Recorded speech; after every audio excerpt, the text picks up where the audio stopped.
the rebels bombarded an area of Aleppo that is under government control, killing like 19 people, wounding 120 others, and maybe, some say that it may have been Jabhat al-Nusra. Do you have any information on that? I don't. As you know, I try to steer away from battlefield assessments. Right, but this has been widely reported and attributed to the same monitoring group that actually you rely on in many information. And my question to you, if Al-Nusra is obviously in certain areas of Aleppo and they keep bombarding other areas, should that give the government or government troops the right to go ahead and respond or defend itself and attack it?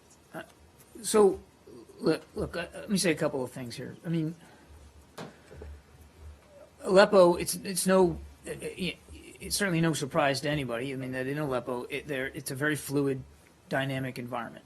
And you have interspersed and intermingled, frankly, in neighborhoods in Aleppo, groups like Al-Nusra, which are not party to the cessation and are legitimate targets. And you also have opposition groups that are party to the cessation. And there is a lot of intermingling that's happening because it is such a fluid, dynamic environment. Obviously, in and around Aleppo, we continue to see violations of the cessation. Most of them still are being conducted by the regime. That's just, as the math goes, a mathematical fact.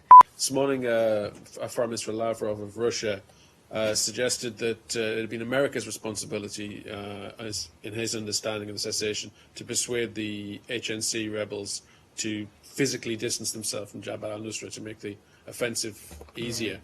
Was that your understanding that in some way the United States is responsible for ensuring that separation? The way I would put it, Dave, is that we're all responsible for trying to make sure that the cessation is observed and recognized by all parties. Everybody has a responsibility here. There's an implication in the way you put it, though, that if the moderate rebels can't get out of the way, they're just going to get steamrolled. Well, steamrolled by whom? Well, by the Russians and the So regime. again, I go back to what I said before. We want to see the cessation observed by all parties. As I said to my answer to Saeed, we're not blind to the fact that it's a very dynamic situation in Aleppo and that there is intermingling. We've said that for a while now. And we knew weeks ago, before the regime started to move on Aleppo, that in Aleppo in particular it was going to be a challenge. And it obviously has proven to be the case. So we're going to continue to work with those opposition groups that we can influence, and we're going to keep working with those countries on the opposition groups that they influence, to do the best we can to get everybody to observe the cessation. Well, have you told them? Have we told who? Have you told, for lack of a better phrase, your guys, have you told them to get out? We have certainly communicated our concerns about the situation in Aleppo and the cessation, and the very fluid nature of the situation there. We certainly have relayed that to opposition groups that we're in direct contact with. We've also... And is it your understanding that they have heeded your advice or your calls? Well, I think you can just see by what's going on that there continues to be an intermingling. So they're not listening to you. Well, I'm not going to say that. I'm just saying that we continue to see a very fluid, dynamic situation on the ground. Obviously, we'd like to see the intermingling avoided. Right.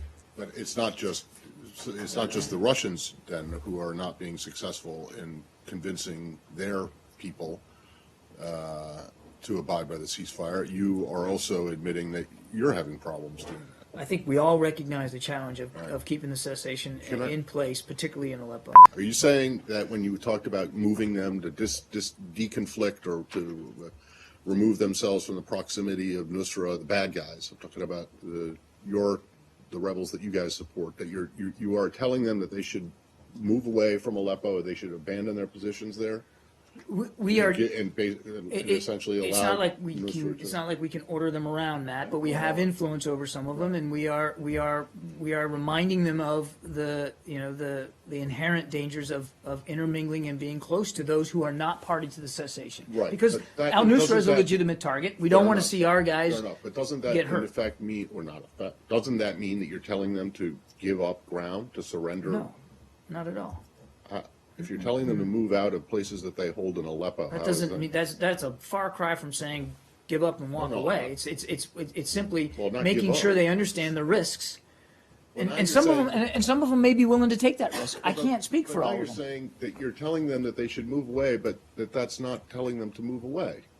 You're saying, again, it's like this. You can still, it's like you some look, I mean, bizarre I don't want to get into military alternate tactics with you guys, universe. but you can still fight people without actually being in the same block of houses with them.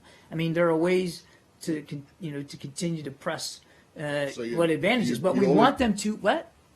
We want them to abide by the cessation. I understand that, but I mean, so you're telling them just to move a little bit away?